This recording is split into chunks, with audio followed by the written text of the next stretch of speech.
Hi everybody, good evening. This is Sci-Fi Model Action European Hangout for the 18th of January. As you can see, we have a huge turnout tonight, myself and Randall.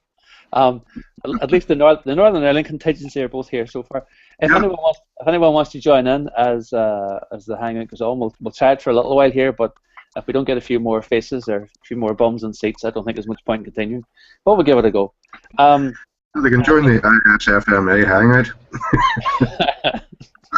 We'll change it to the SFMA Irish Hangout instead of SFMA Euro Hangout. Exactly.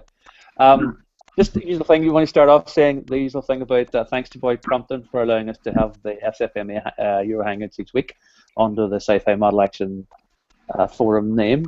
And obviously his sponsors, HDA Model Works, Jerry, for supplies of LEDs and lighting, and to Ralph Tenaglia at Tenna Controls for all the lighting boards that they provide.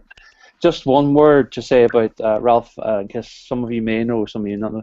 His father died, so condolences go out to him at the minute.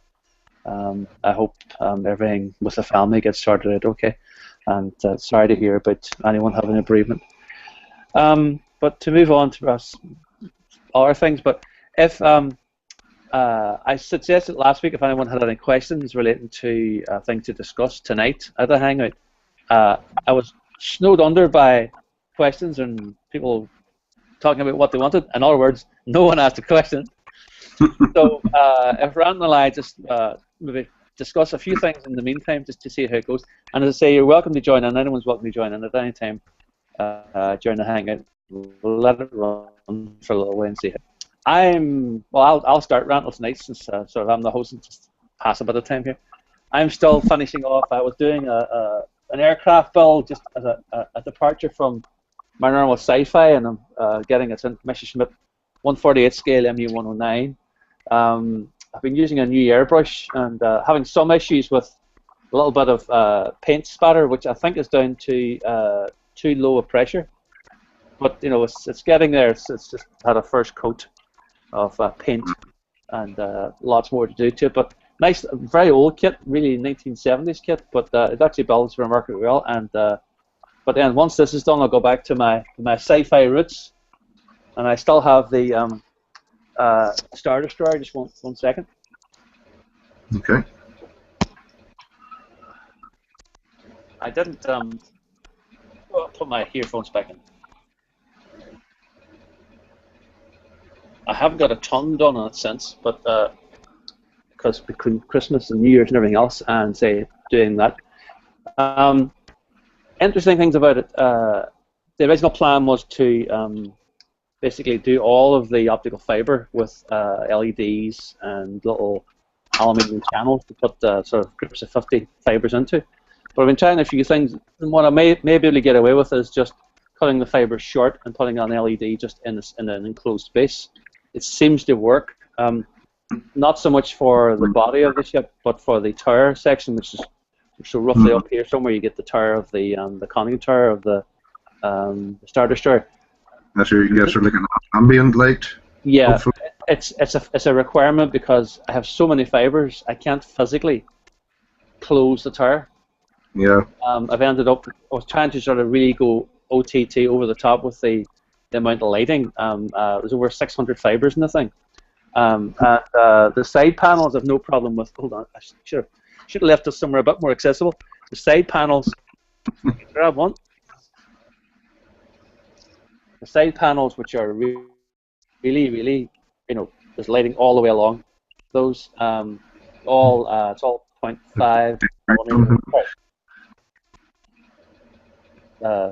And you get the effect of all the little sections all having their own little individual lights. That will work because I can get the bulbs in. But say for the tower section. What glue are you using to hold the fiber optics in? Sorry? What sort of glue are you using to hold the fiber optics in? The standard gluing glaze. I don't know if there's an American equivalent of this, but I know it's that one which you've probably seen. Oh yes, It's great for what it does. I had a fault in it. It's fantastic for making windows as well. If you have to do windows in aircraft or spaceships, or whatever, just place it. It'll work up to about perhaps 2 millimeters across. It'll fill in the space, and it dries to crystal clear. But the problem with it is that it takes hours to dry, and that's the issue I have with it. Plus, in fact, probably I would say at least 24 hours to dry. I don't know if you use this stuff, Randall. I haven't used that stuff, no. I've used the good old Formula 560. Which is effectively the same thing, I think. Yeah. So similar sort of thing, yeah. It's like a PVA adhesive, only a bit more refined. Yeah.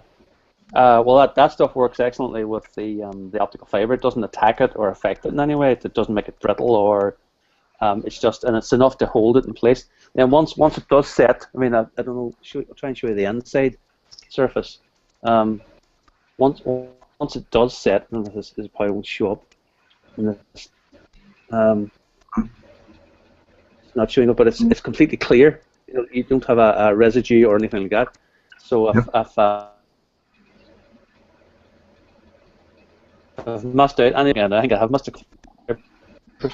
And hopefully you get a twin effect of the optical fiber lighting and the lighting coming through the glue and glaze stuff.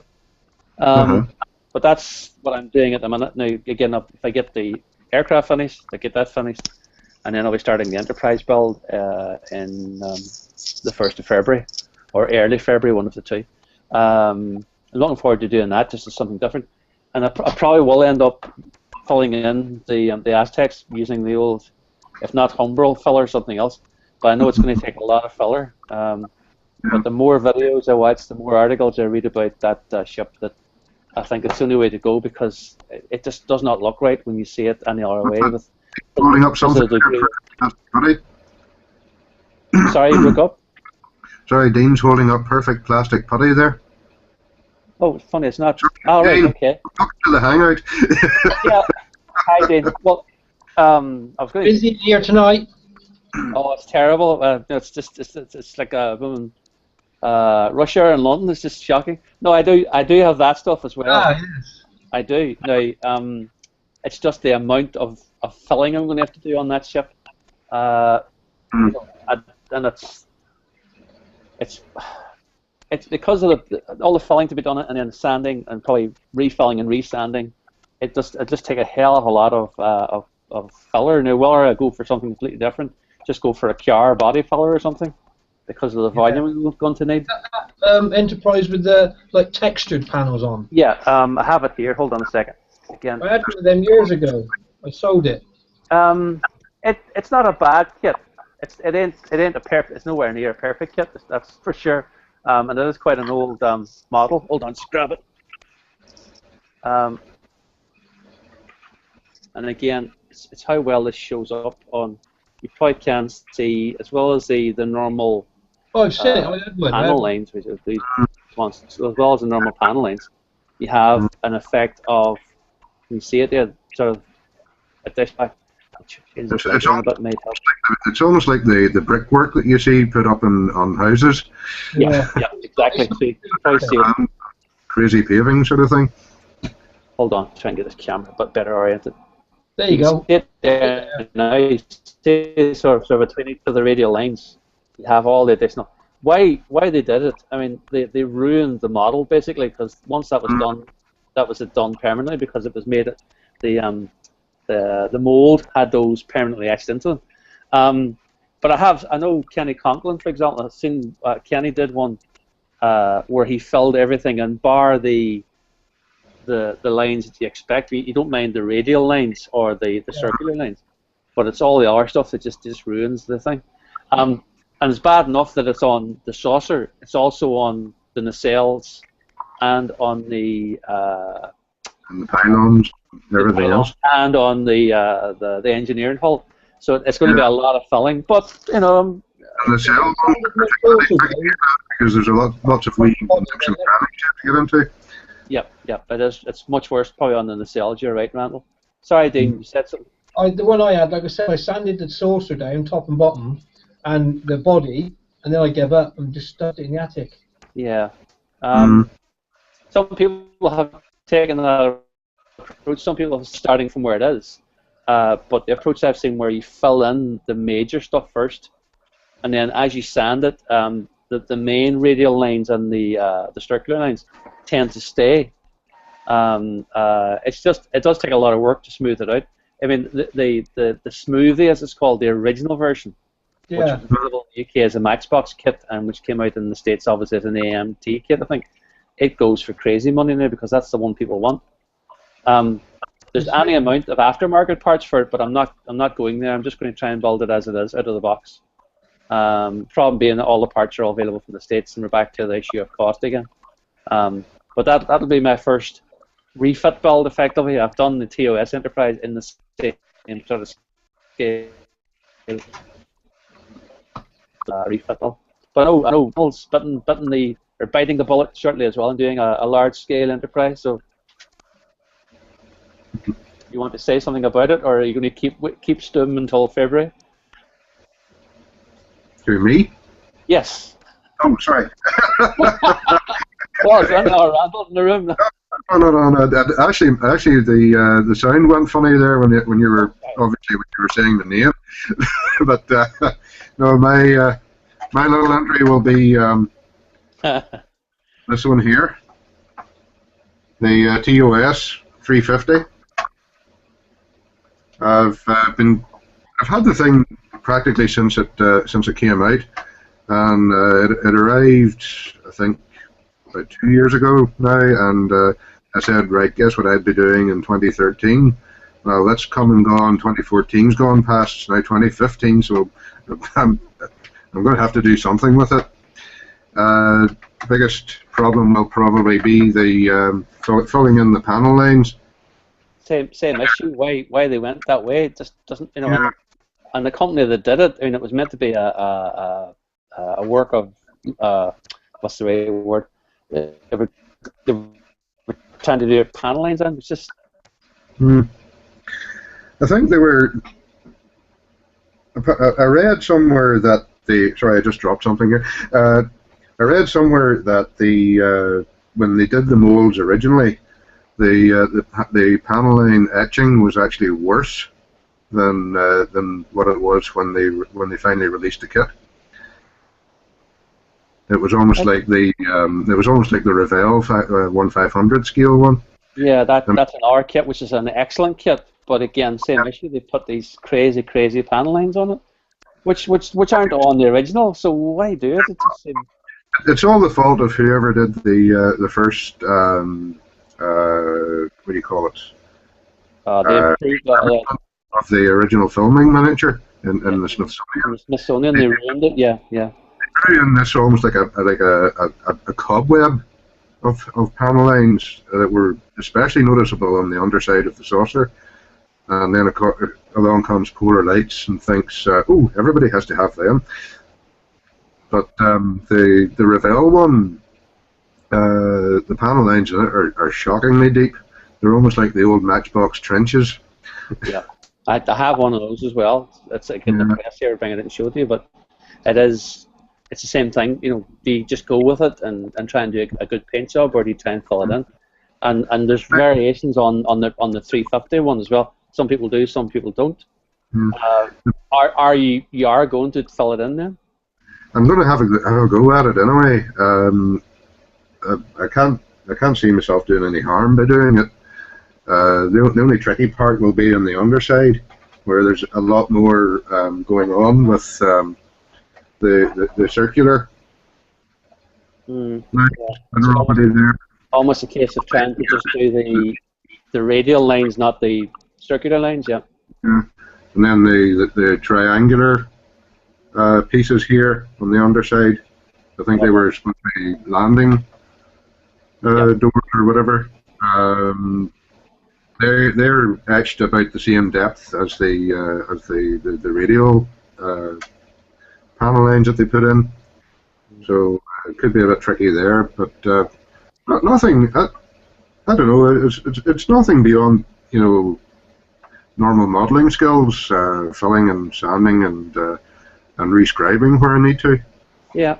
Although on a larger scale, so you may have the same issue I have. You may need an industrial supply of filler rather than the standard little packets. So these will 50 ml packets, yeah. Yeah. It's funny though, if you decided to model the version of the Enterprise that appeared in Trials and Tribulations, the Deep Space Nine episode, Mm-hmm. it actually would have those panel lines in, because the model that I think Greg Jine did for it did have the panel lines etched into the surface of that particular model. That's true. That's true. Yeah. I mean, they've talked about bringing Deep Space Nine out on Blu-ray, the same as they've done for Next Generation and the original series. So it'll be interesting to see if a high-resolution pictures, how bad it is. But I don't know. It's a personal choice thing again. We either go with it or adapt it to suit yourself. So.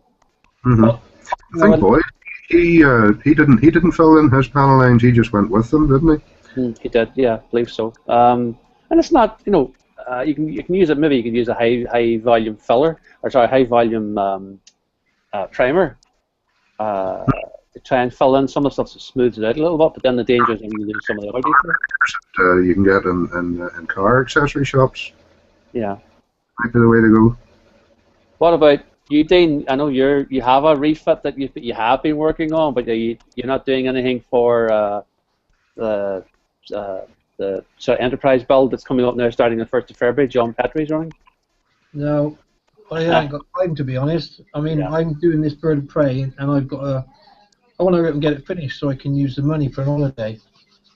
And then I want to get some of my stuff done. So I mean, if I was to stop this for a bit, it would slow that down. Yeah.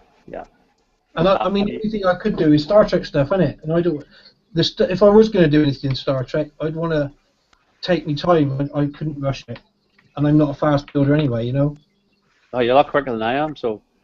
No, yeah. Going by that, Bird of Prey seem to be making good progress on it. No, I think the idea of the Enterprise build thing is you can build any Enterprise. It can be an Enterprise aircraft carrier, it could be an Enterprise space shuttle, an Enterprise sailing ship. So it was left pretty well open, and there's no time limit on it. So, which suits us. It suits myself and it suits Randall. How have you gotten on with the Bird of Prey? Have you made yours on? I've done some painting. I don't know if it will show up on the camera.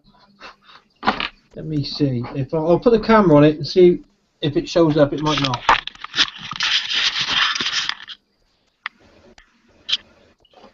Oh, it is. That's the front.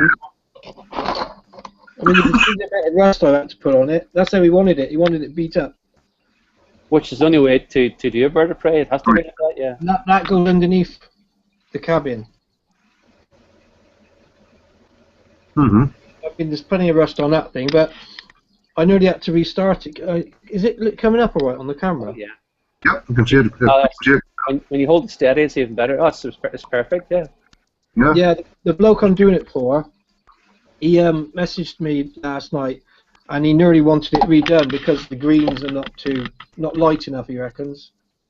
I disagree. I mean, the thing is, he's looking at pictures online through his monitor, and I don't know if he's got dodgy eyes, but I'm looking at pictures online through my monitor, and I'm trying to match up what I'm seeing.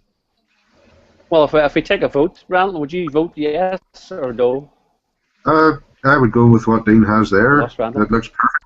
Yeah, same here. I mean, I did a Bird of Prey, not on the same scale, but that's exactly the effect that I was after as well, with the worn effect, the different colour panels. That looks fantastic, Dean. Thank you. It's not work, mind. Where, I'll give you the address for the check afterwards. What address? For the check. Oh, right, yeah. That's what underneath everything is that colour. Hang on, it's working properly. Let me try and get this camera working. Right, so there's one piece sprayed like the rust colour. Yeah. Not just one colour rust. Obviously, I've varied it with darker rust and lighter rust. So you've got like 3 browns. Then you get like latex and dab it here, there, and everywhere.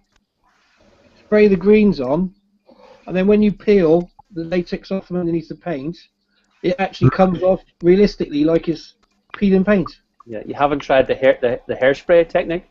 Well, it's similar to that, but I think it's a lot more drawn out, to be honest. Yeah. I used the hairspray one with my Bird of Prey, and it's the fact you just go in with a really small stipple brush, a brush you've almost the hairs off completely, and Yeah. just chip at it with just water. Is it using acrylics?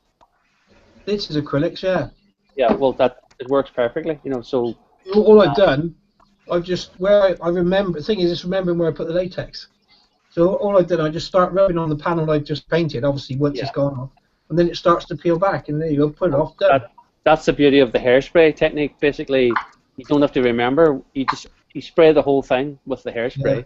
You then spray on the next layer of paint, and all you do is a brush with some water, and you basically just chip off all the bits you want to chip off. It's how I did the X-Wing as well.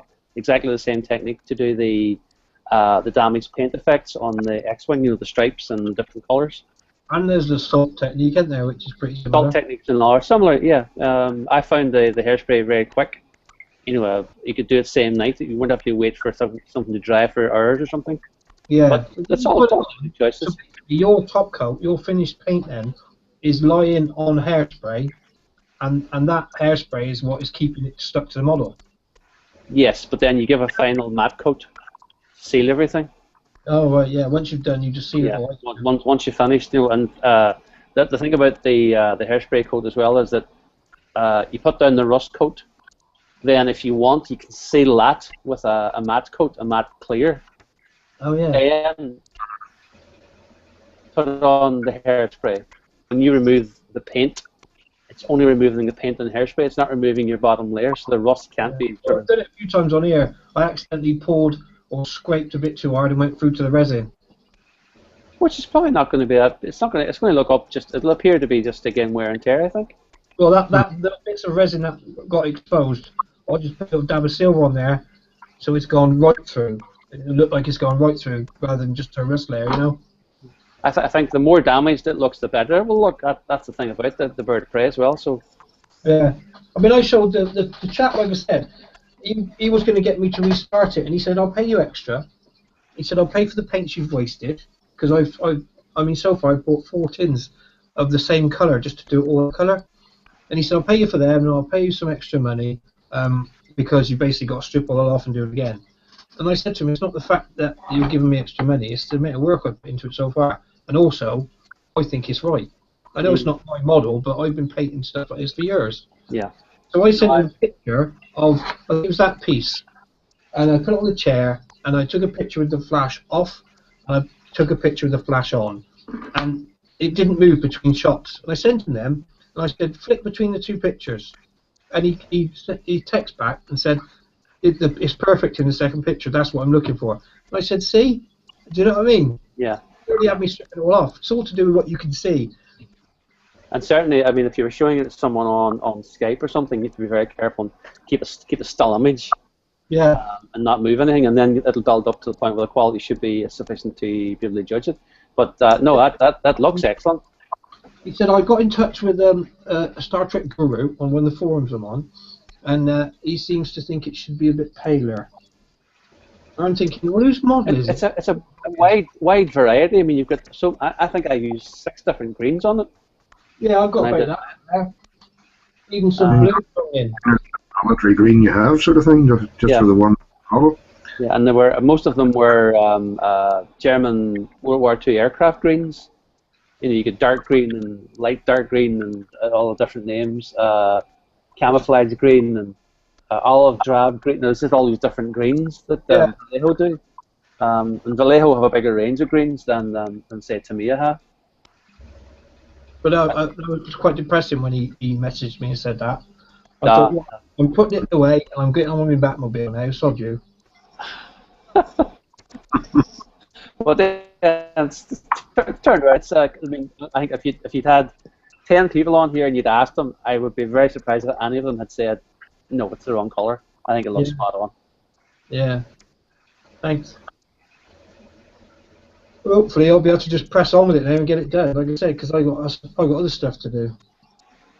Yeah, I mean, again, I think I might have said to you before, asked you before, is there a time limit, or is it just a case of when you can get it finished? It's just when I can get it finished. Yeah. But you're making great progress. I wouldn't have thought you'd been at the painting stage yet, so was that just a test to see? No, those bits are ready to stick on. I mean, There's a bit that goes round the cabin as well. I think it's called the cabin or the cockpit. I mean that. I think that goes, yeah, like that. Oh, that's sort of the piece that sticks out, and below Yeah, that's the torpedo tube. Yep, yep. That goes underneath all that. Once it's in situ. I've done the engines. Where are they? There's one of them. They're done. Ready to go on. Amazing size. That's it, really, I think. But I mean, now a lot of the little bits, like the neck, for instance, contain like 50 parts. Now all the little bits are stuck together. It's made big sub-assemblies which can now go together. I know if there was a UK supplier, they would probably sell any amount of those kits, but it's one of those, imports, postage, exchange cost, it is, plus, it'll all be fantastic. It's one of those things. But then, as I think we're back to this thing about where do you put it. Only Simon Merckx has been on about, he's doing a De Boer's refit. Yeah. He's then going to transport it to someone in Arizona. That's what I've got to do. And it's the physical size of the thing. They have to make sure the van that they have will accommodate it with the case and so on. But then that's one thing, transporting it. But the person who's getting it obviously has to have a huge space then to display it, unless you put it sort of hanging from the ceiling or something.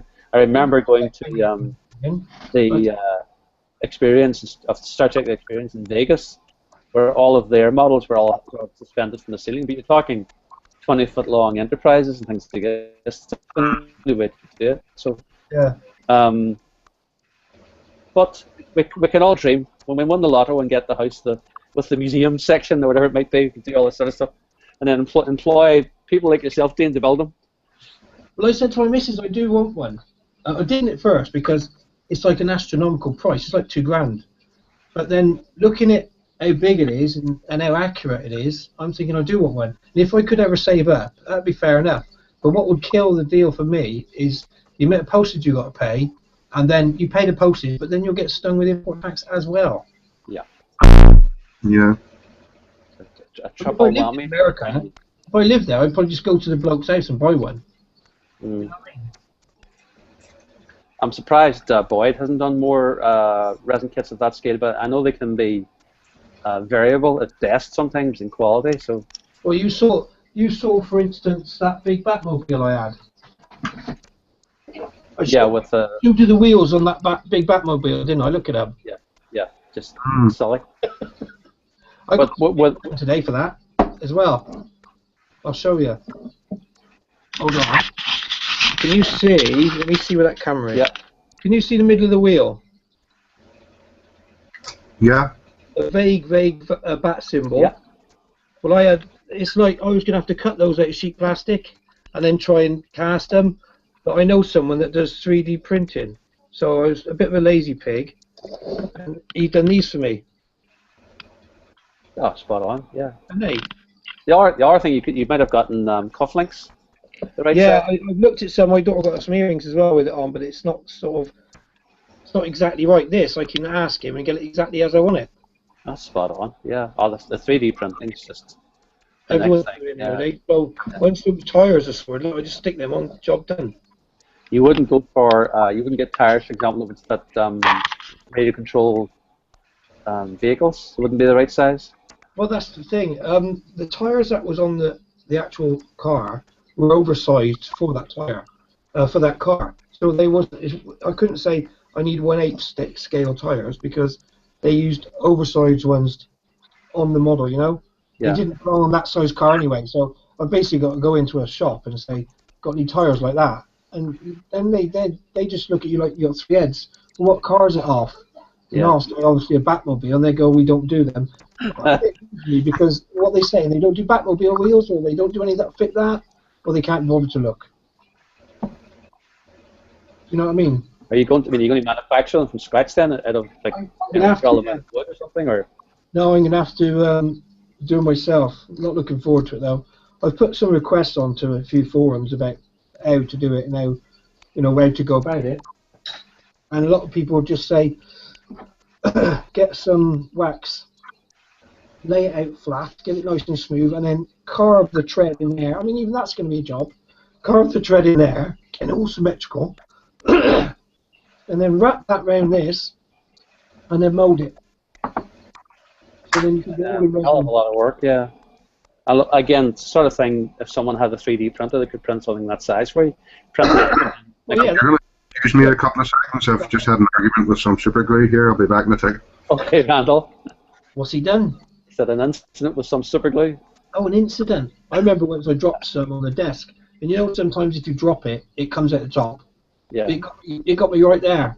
Uh, And I was trying to talk on the phone to my missus, asking her what's the best thing to do, and she couldn't hear me properly. So in the end, I just got cups of hot water and got it through the gap, and the hot water sort of broke it after a while. I was really panicking. Yeah.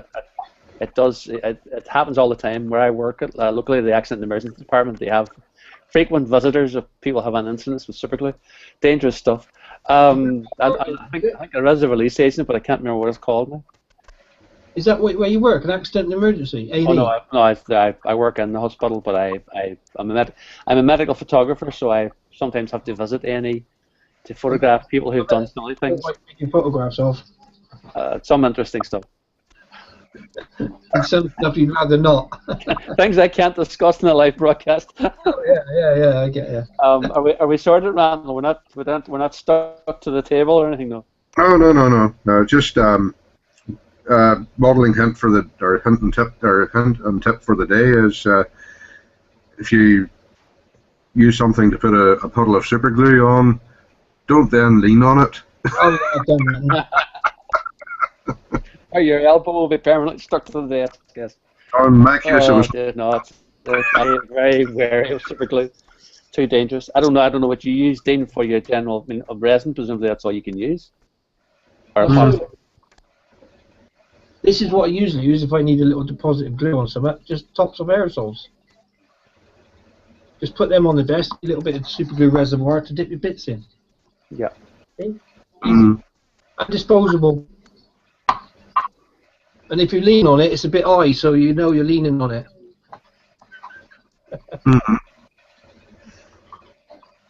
I just use a wee bit of plastic card. And, oh well. So what was that? I know you get a little metallic. Sorry? What was all those optic fibres? Because I was a bit late. Sorry, Was that the Star Destroyer? No, that's the Star Destroyer. Yeah, it's I mean, I've been at this since about October, and it involved a hell of a lot of drilling. Now, funny enough, the thing I got for Christmas, my wife, was the little Tamiya elliptic handy drill. This thing. You put it together yet? You showed me that last week. Have you put it No, together? I had a whole setup here yesterday. I had the camera mounted vertically, pointing down at the desk.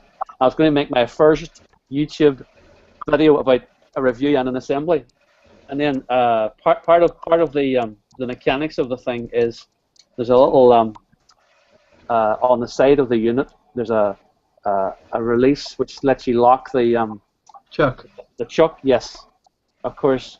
Chuck everything out. Had everything assembled. I started ready to go. All put out. All sort of ready to rock and roll. And then I couldn't. A little spring disappeared.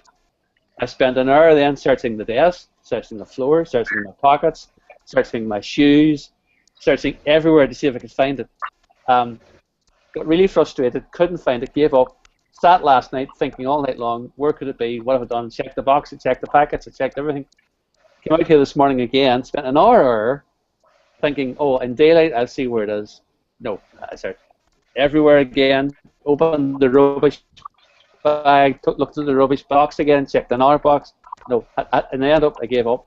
So what I did was, what I should have done in the first place was I went in home and got a pen with a retractable pen, and I took out the spring. Oh, there you go, yeah. So 2.5 hours were wasted looking for a stupid spring. One thing I have seen, I know there's a guy in one of the forums who does Hangouts, and what I've noticed he actually has an apron that velcros to the front of the desk, and then he wears the apron tied around his waist. got to remember before you get up to get a cup of tea. Yes, or stretch across or something. But it's an idea. That would be the drawback with me. I'd forget I'm attached to the desk, and the next thing I'd be dragging it with me. Well, it's like, and I can't even blame. People talk about the carpet monster eating parts. Yeah. Where I am, here's a concrete floor, and I sweep it regularly. So it wasn't even a case of it being. I was on my hands and knees. I had my LED light out from the. I even used. I was around the floor wearing this. At one stage, trying to see if I could see it. I still don't know where it's gone. It's a mystery. It's one of those. You know, the part you need is the part that disappears. Talking about carpet, when I got my garage converted, I decided to carpet it, and I thought to myself, now, most of what I work with are like small, light grey bits of plastic, so that if I drop them, I'd get a dark carpet, so I could actually see them against it. Yeah. The very first thing I drop. There's something I've just painted black. Well, the other thing my son had suggested was because it was a metal part, get a magnet. Yeah. And go out the floor, go start up and down the floor like someone with a mine detector. No, waste of time. Lots of little pieces of metal appeared from somewhere, but I don't know where they came from. But crazy stuff.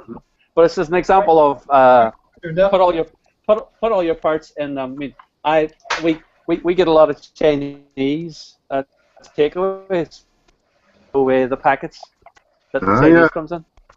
They're just fantastic for putting parts in, which is what I should have done when I took that apart yesterday, but I didn't. It's my own fault. I mean, all that is just. That's just I know what thought she went. Glued into the thing. Just for people to touch. I don't know. I said, you must not be kissing. She pretty well knew. And what makes it worse? What makes it worse? Every other weekend, she would come to my house and Kerr. Hold on. You muted. Okay. Just clear the TV in the background there. I mean, well, probably, as you say, Random, you drop parts. You probably drop parts, Dean, as well. But it's just. Yeah, and then what do you do? I mean, you'd be looking for them for like an hour, like you said, if not more. And after time, with the stuff I do, it's just as quick to make that bit again, which I've had to do loads. That makes sense. That's just it's infuriating, and it's always the smallest possible little piece. Certainly with doing the aircraft, a classic one always on these things is this 1/48 scale. It actually has the. Actually has the one in the front of it. The number of times I've dropped those sights on the floor, and they're clear plastic. So I think I may resort to having an apron at one stage, but I'll think about the design and see what we can come up with as a foolproof method that we don't have a disaster. A dress, though, Liam. Sorry, Dave? So it doesn't look too much like a dress. Yes. Oh, I mean, I do have an apron. I have an apron here that I use because otherwise I'll end up wiping my hands on my jeans and. You're not realizing you just painted something, you wipe your hands, and and then my wife's really pleased with me when she tries to wash the stuff out. But Craig's joined us this evening as well, just to bring our numbers up to 4 people. Wow. Hey. Hi, Craig. Hey guys, all right? Yeah, fine, thank you. Not much building getting done at the minute, then. Too much other things going on, I suppose. Just a little bit. Yes. Okay. I've done a bit on Requiem. I've now got it on its base and got all the lights wired up and got all the switches put on. And the DC plug don't work, so I need to get a new DC plug. Oh. But We can't see it lit then, Craig? Not at the minute you can't. Oh. That's the base there with it and everything on there. Look. It looks fantastic, yeah. Oh, let's do it that way. But the switches on the front are like angel eyes, so when you turn them on, they glow kind of red like... Oh, them, yeah, they're cool. They look really nice. Yeah. Like the Predators sort of like laser things. It looks pretty cool. If you give us like 5 minutes, I'll try and stick a battery on it, see if I can get them fired up for you. Yeah, that look nice. You can get it going, right? Yeah, interested, yeah. It's interesting Yeah. you had the problems with the DC power. I know a lot of those little adapters do blow. Yeah, it's a nasty, cheap little adapter thing that's on it anyway. Yeah, And the only other thing I've really done is my little tank, my little Panzer III. Oh, it's cool. I saw that during the week. Yeah. Boom, boom, boom. Yeah, a little 15mm thing. I don't know what scale 15mm is, but It must be. I mean, it's obviously 1/72 scale is what you normally see tanks that size, and it's a lot smaller than that. So maybe one. Literally like little finger size. Sorry, Randall. One 1/4. 100 or 144. Yeah, yeah. Surprising amount of detail on it too. It is. It's actually a Vallejo kit, believe it or not. But it's got everything molded into it. Like it's really detailed. Even down to the extent of all these little parts in here. These are all little separate parts and wheels and stuff. It's actually quite emotional making it. Grace bought it for me for Christmas. The box looks like that. So is that box that little tank? There's five of them, 5 tanks in there. I see. You get like 5. That's all the sprues for them. So it's like Through. that's 2 tanks on there, I think it is. Cool. Almost like wargaming size sort of tanks. It is. It's like a tabletop thing. But the company's called Plastic Soldier, which is something to do with Vallejo. Haven't come across that one before now, so interesting, something different, and again a quick build, which is always nice. Yeah. The only other thing I've done my Harrier, my little 1/72 Harrier. Oh, very nice. That's the first time I've seen that. I'm out of touch. Is that the new Airfix one? No, it is Airfix, but it's not new. That's my little Harrier that I did. My isolation wall is kind of there. I just put the first panels on the wall. Are you playing that game, Craig? Eh? Are you playing that game then? Play it? Yeah, have you played Isolation? Yeah, a lot. We've had this discussion before about the effects it has on them. So yeah, it's can't it's go out really at night good. anymore. I've just finished Safe Haven, the new DLC that's come out. Yeah. Oh, that's cheeky. Oh, that's really cheeky. The only other thing I've really done, the Alien. I've done my 135th Alien now. He's all painted up and good to go. So that's the one that's going on the Striker. And my Wallace and Gromit is now on his base, which is down there as well. So that just needs the switches putting on that and the flasher board for the hazard lights, and that's done. And I think that's about it at the minute. We're on them bases then, Craig, because they look very similar. Hold on a minute. Grace is in the middle of a sci-fi project as well at the minute. Pass us the picture. She's doing a cross stitch for me for my birthday. So that's the picture she's going to cross stitch for me. Nice. That. And that's where she's at the minute. Good, isn't it?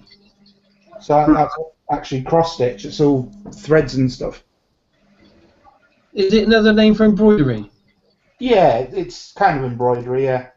But the She's not offended at that, is she? I don't know. That's what I thought it was called, that's all. Yeah, it's... Yeah, you can see the picture and what she's doing there, like... That looks great. So she What is it? A bit of fabric then to go in a frame? Yeah. Yeah, Nice. it is literally just cross, like, embroidery. One side's all fluffy, where all the stitching and that is. And the other side is the detail. Cool. That's going to be massive. That's just the Predator red, and she's got the alien spot on that side. Yeah. So that's what she's doing at the minute. And then that switch. Right, switch. How am I going to get the switches on? Right. No, sorry. Talk amongst yourself. I'll give you a shout in a minute. Okay. Well, what about your wife, Randall, or Dean's wife? Do neither of the two of them have any artistic temperaments, or? No. Not so much artistic, though. I finally succeeded in turning my wife into a geek, but she knew that's the Avengers movie and the Thor movie. She's taking quite a shine to the actor who plays Loki in both those, Tom Hiddleston. So slowly but surely getting her converted. She did a fanboy on him, and was it Bangor, wasn't it, or somewhere? Yeah, that's it. Yeah, certain amount of stalking was involved. Yes. I'm obsessed with Loki, man. All I see on Facebook is Loki all the time. It's quite funny. Oh, if that's the worst she's doing, if she's just looking, it's okay. You got some competition there, Randall. Yeah, I think I'm starting to feel a wee bit sort of, how can I put it? Jealous? Inadequate? Yeah. You have to get the weights out, you have to get going. Oh, dear. He's supposed to be a very nice guy as well, to meet. So. But, no, you were saying about the, what you want to get back to, the Batmobile, Dean. I mean, is that your prime? It was, yeah. Before I got it, obviously I didn't have no drive to do one, but when that one turned up for sale, since I got it, I've wanted to get it finished, and there's tons of work needs doing on it, and it's one of my favourite vehicles anyway, so this bird of prey sort of keeps me away from that. It's going to be a static, or will you light it in some respect? It's going to be lit. I mean, everything that lights up on it will light up, but it won't go along. I should imagine what happens when I take it to a show and it all fires up all the lights and dashboard. Someone will probably say, "Oh, doesn't it drive?" And you feel inadequate for not making it drive. That's the Michael Keaton one, isn't it? Yeah, it is. Yeah, I also got another one of these the other day. Hang on.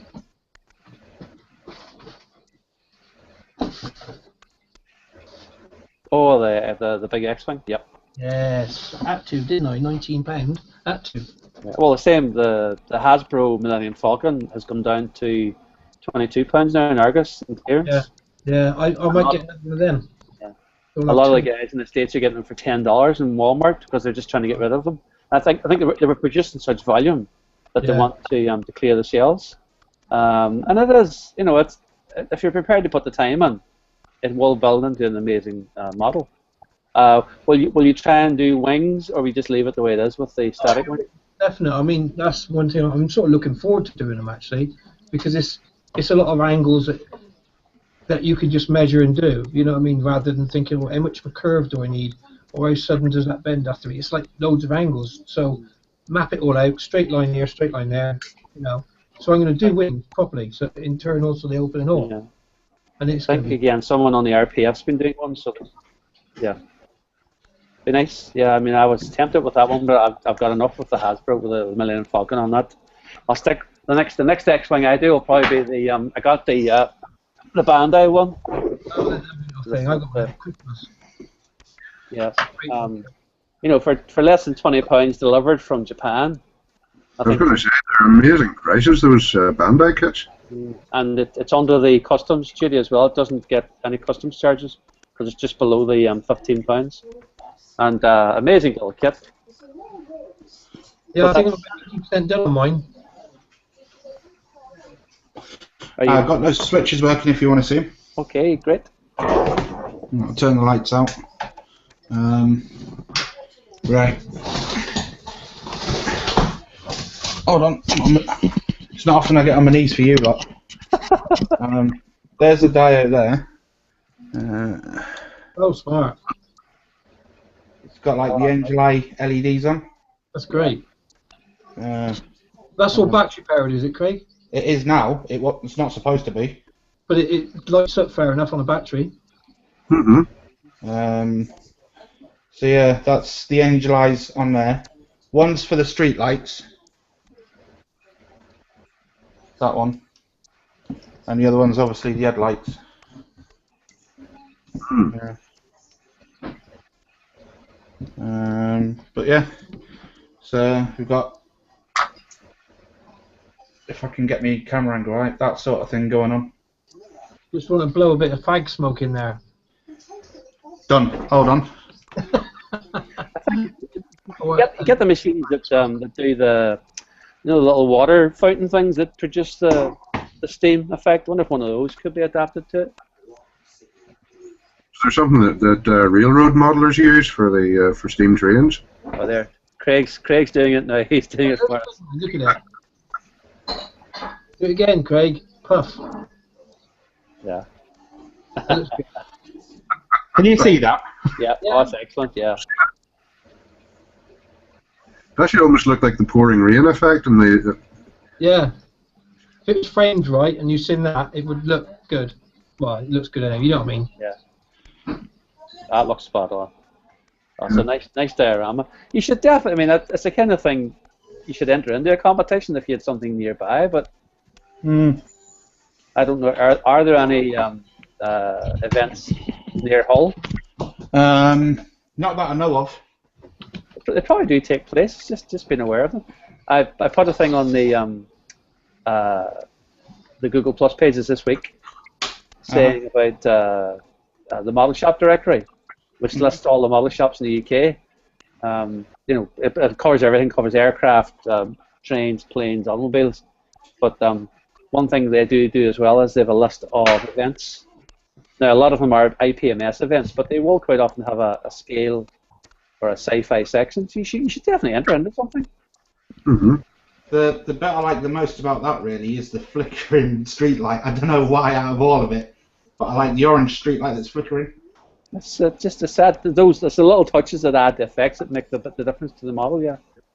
I've still got loads to do on it. Like I've got all the empty casings to put on the floor. I've got all the blood and gore for me, Mr. Dead Squaddy, that's next to the Humvee. So there's loads of blood to go underneath him. That one's obviously going to be coming out off the turret for the other one. And then I've got... Did I show you the other alien I've got? You were waiting for a third one to arrive? Yeah. The one I'm awaiting for is this. If I can find it. And I thought, right, although it's AVP Requiem, they're actually on Earth. And this one's an alien from Alien 3. The dog-like one? Yeah, so I thought, because in the film you actually see the dogs and that in there, so why wouldn't the dog get impregnated as well? But either way, that's the one I'm getting. That's a nice model, anyway. So. The thing is, with it as well, you can take the dome off, so you can have like a warrior sort of skull thing going on.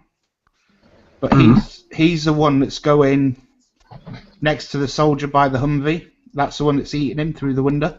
And then I've got another one coming from the States, which is the other AEF one, the Warrior A, I think it is. Is it Warrior A? Warrior A and the Facehuggers. I'm going to have a couple of little Facehuggers, one underneath the Humvee. Hold on a minute. Where are you all gone? I'm going to have one under the first Humvee, the one by the red light, by the striker, as if it's going to run out the bloke that's by the Hummer. Let's do it a different way. Facehugger. I'm going to put a facehugger. Well, you thought all this. Facehugger around here somewhere. Tiny, wasn't it? When you planned this out originally, did you sit down with a piece of paper and decide, or is it just all basically just come together as time went on? I knew what I wanted to do. I wanted to do some armour with sci-fi. I was originally going to do sort of like a Battle LA thing with an M1 Abrams. You know where, I don't know if you've seen it, but they're on like a motorway and there's like a flipped over bus. There's an Abrams shooting like a big bridge and that with aliens and that on it. I was originally wanting to do that. But then I thought, I like AVP. But I ain't seen a Requiem one. Right, let's do that. So I watched the whole film a couple of times thinking, what would look cool? And the only thing that really struck out was a striker bit. But then I bought the striker and it's the wrong bloody striker.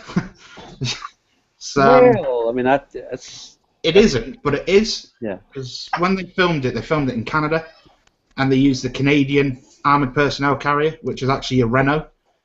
So instead of buying that, I bought the Striker, because in the film they say, get to the Striker.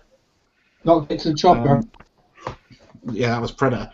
But yeah, that's why I got the Striker instead of the other thing.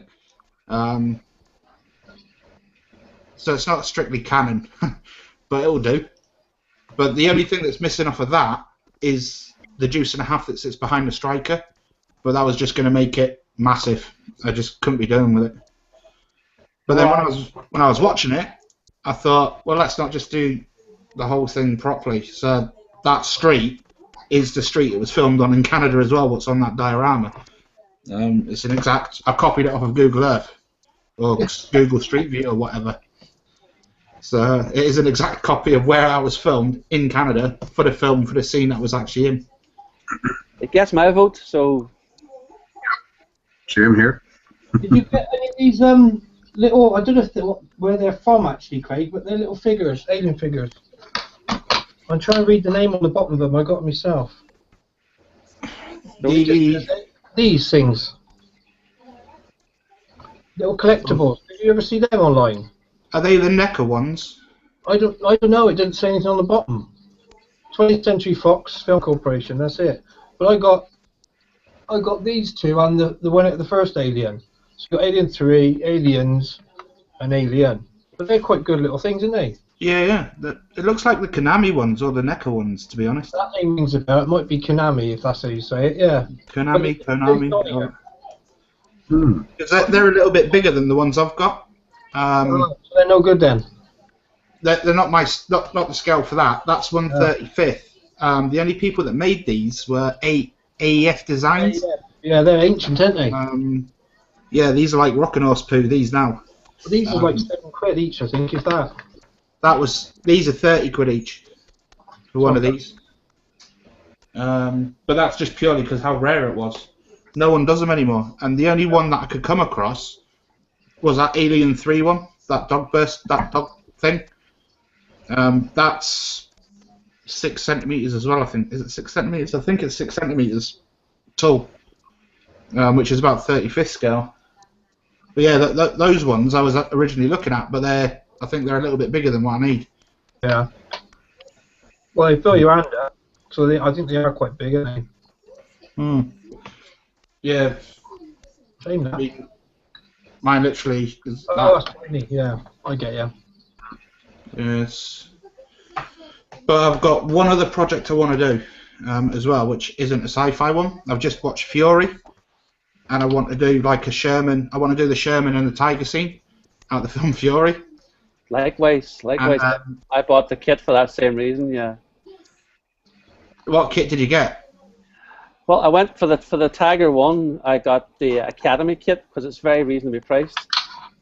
It's about £25, and then for the Sherman, where have I put it?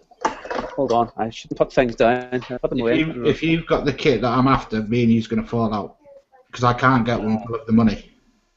Is it the Sony one, or not Sony one? The Tamiya one. The Tamiya one's not perfect, Craig. It depends on the Tamiya one that you bought. No, it's a Dragon tank I have. Which the one I'm after is the 1/35th M4 A3 E8 Easy 8. Right, the one I have is the M4 A3 105mm. See, there's me. It was called Tanks. Easy. It's Edward have just brought one out, which is hopefully the most accurate Sherman. I can't think of the Kama. I think is the name of the company. It's a Japanese company that they're reboxing it and adding in photo etch and things like that, as Edward do. But again, it's about £35. I don't know if that's the right Sherman, however. I think the one they used in the film was actually the one that's in what's the museum in England? Bovington. Bovington, yeah. It's that actual. The Tiger and the Sherman were both from Bovey. I've actually looked into it a lot. But yeah, somewhere I'd love to visit. There's a couple of issues with the Sherman and Fury. What I've seen it's got the M51 Super Sherman tracks on it, the T80 tracks where it's got the double pins, and it's got like the guide horns in the middle. But then when you look at the front of the Sherman, the Fury, the spare track is the original old track, which it's got lead on the front by the German hat and the gas mask. I mean, I'll show you the kit I have here, which is that one. Yeah, though I don't know, it's gone fuzzy. That's because that are the ones that you need if you're going to do a Fury. Right. But again, T80 tracks. I'll just be happy with the as it is. I'm not going bananas. And then the Tiger is that one. Yeah, that's the one I've got. The Academy one.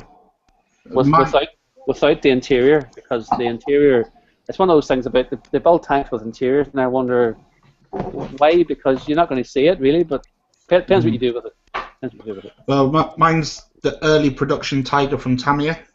You've seen it before, but that's actually badged up 131. My one, which was a copy from the Bovington one, anyhow. I think I actually have that one as well somewhere. I've got too many kits. Stop buying kits. Hold You've on. seen the Tiger, haven't you? Seen the Tiger. I think it is the same one that I have. It's in here somewhere. It's not Tiger. Too many kits. If you're wondering what all the ding is going on about, for some reason my Google Plus is going bananas, telling me I have to install an update. But obviously I can't do that during the Hangouts. So just do it. So excuse all the constant rings. No, I mean, do you find the fact that you're seeing the movie and it gives you an incentive to sort of copy a scene? Is that? Well, I saw it and I thought, yeah, I really like this film. It's really good. It's not often you see a proper tanker film. And I liked it. The only thing I weren't too keen on was sort of like the Tracer.